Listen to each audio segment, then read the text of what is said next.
এই গরমে কি খাবো কিছুই জানি না। এই যে কদু একটা আনছি, এটা 5 টাকা, মানে 5 দিরহাম, বাংলার অনেক টাকা। একটা শুকনো মরিচ, গুঁড়া মরিচ এনেছি, আর একটা লবণ নিয়ে আইছি।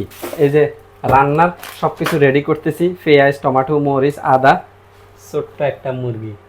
মরিচগুলো কুটতেছি, পেঁয়াজ কুটতেছি। বিদেশে আপনি মেশিনের মতন কাজ করতে হইব।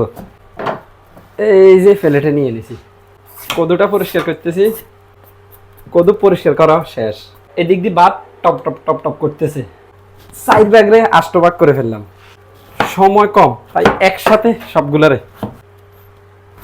সাইজ করে ফেলছি। কাজটা সহজ হয়েছে না? মুরগিটারও সাইজ করতেছি, কাটাকাটি আলহামদুলিল্লাহ কমপ্লিট।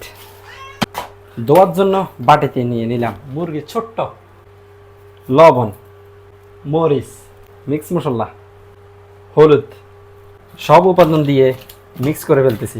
ফ্রাইয়ের জন্য রেডি করলাম, গোড়া দিয়ে দিলাম, মরিচের গুঁড়াগুলো ঢালতেছি, লবণ ছাগলের জন্য, ছাগলকে দিয়ে দিলাম, ভাতগুলো ঢেলে দিতেছি। এটাই আমাদের প্রবাসীর জীবন। ভাত রান্না হয়ে গেছে, মুরগি ফ্রাই বসাবো। আল্লাহ হাফেজ।